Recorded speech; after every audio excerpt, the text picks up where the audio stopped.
With the success of Platoon, a film that portrayed his own experience in Vietnam, Oliver Stone proved that the American people had a place in their heart for the Vietnam veterans' experience. A winner at the Academy Awards and the box office, Stone was in a position to do whatever film he wanted.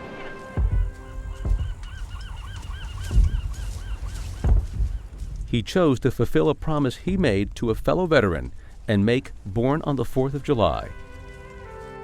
It's based on the true story of Ron Kovic, a young Long Island boy who went off to war. It would be a bullet that would paralyze him, but worse, it was a nation's disrespect that would break his heart. I gave 3/4 of my body in Vietnam. My brother doesn't have to get knocked down into the streets here. What? The more than a decade-long wait to make the film allowed the lead to go to Tom Cruise. It would be a career-defining role for him. In December of 1989, Brian Gumbel, then host of NBC's Today Show, sat down with all three men and talked about bringing Ron's story to the screen. Ron, you wrote Born 13 years ago. Between then and now, how many times did you give up all hope that it would ever be brought to the screen? We almost did it in 1978. Brian, we got within 4 days of filming and they canceled the film. And that crushed you? I was heartbroken. I felt like I was wounded again, just as I had been in 1968 in Vietnam. I'll always remember Oliver Stone coming up to me a few days after the film was canceled the first time in 1978. He said to me, if I ever break through, if I ever get the chance to direct, I'll come back for you. He made a promise to me. And after Platoon, I knew that Oliver could have done any film that he wanted to do. I got a phone call and he said, Ronnie, come to New York. We're going to try to make this film again. Oliver Stone kept his promise.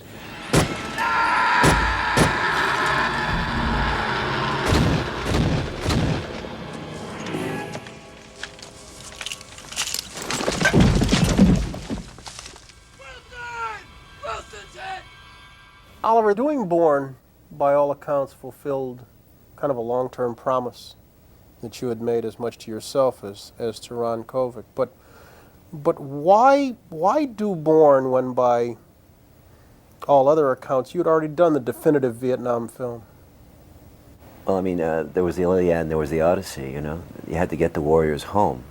Ulysses spent years in the wilderness trying to get back to where he lived. I feel very much the same way, but there was another war after Platoon. When I came home, I had real problems, as did many vets. I went to jail, and then I had my personal problems for several years in New York City, and I think we ran into a country that was not hostile to the veterans, but indifferent to the war. It's just that we came home and nobody cared the 24 hours before we'd been in a combat zone. So that shook us up. People were out making money. The country was prospering, it was booming. Like in the scene where Stevie shows Ron around the hamburger joint. You know, all he cares about is he's putting up a new fast food chain in Long Island, and that's what was happening in Long Island. So that's what we came back to, that indifference, and that hurt us. Sometimes, you know, Stevie, I think people, they know you're back from Vietnam and their face changes, the eyes, the voice, the way they look at you, you know? I know what you mean, Ronnie, but people here, they don't give a shit about the war. Yeah, to them it's just a million miles away.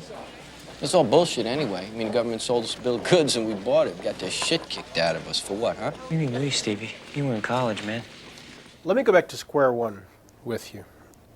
How much did you help Tom Cruise with his portrayal of you? I was amazed the first day I met Tom Cruise. He came down to my house with Oliver Stone. I was surprised how great an understanding he had of what I had gone through, my suffering, my hurt, the difficulties that I had to overcome to be in this world after Vietnam.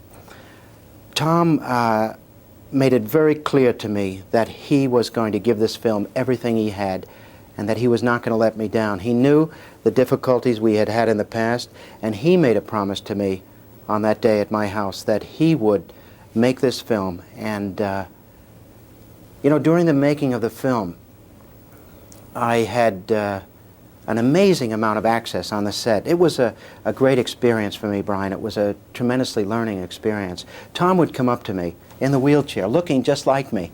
He would wheel up to me. At first it was very unnerving. I was looking at myself. I was looking at myself during one of the most difficult times in my life. And in actuality, it was Tom Cruise. Tom would lean over and he would look at me and he would say, "How am I doing? Am I doing this right? How do I look? Do I look all right?" Yeah, but Ronnie, wait a second now. I mean, Tom is a very impressive guy when you meet him.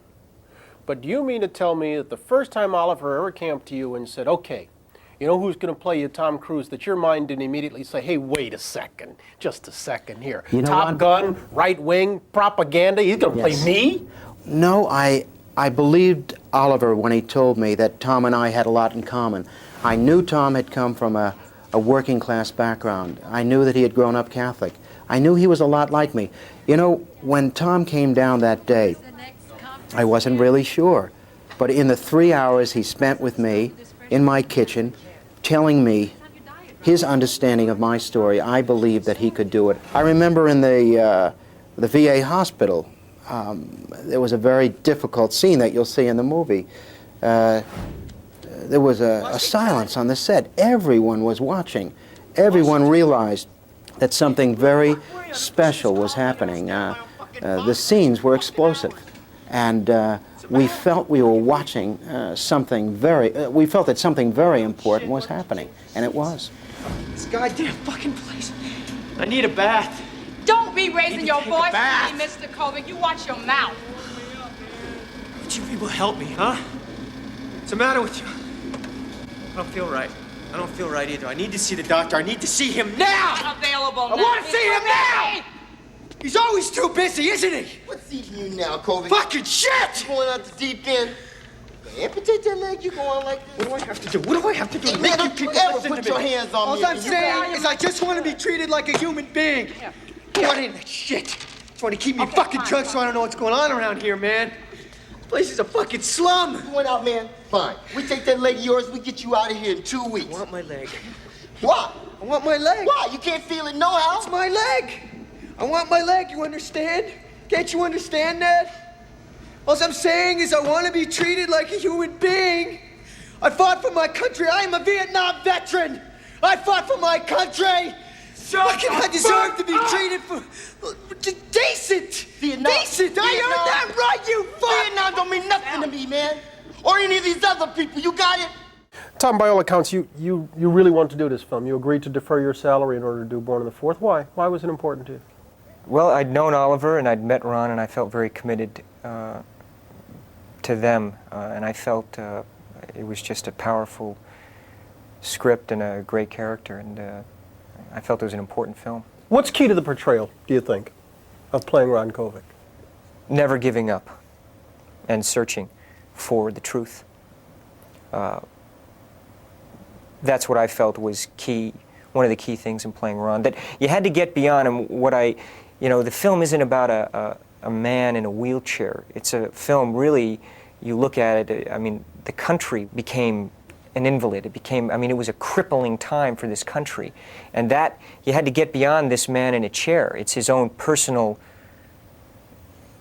triumph, his own personal search for the truth of what happened, why. There's still a mystery about why. And that's how I went into the film. I was going to say, you're particularly adept in the wheelchair. How much time did you put in? A lot of time. Really? A lot of time, yes. It was interesting because I went around with Ron and I realized that one of the things that I saw that Ron was very good at is making people feel comfortable. You really have to be a diplomat. Some of the things we went through together were, I couldn't believe it. You start looking at the world from a different point of view and they're looking at you differently. I'm gonna go inside for a minute. Mom, wait. Should be okay. Hey, Ronnie. How are you, man? You look good. You look good. Ronnie. Feel great. Good. Ronnie, welcome home.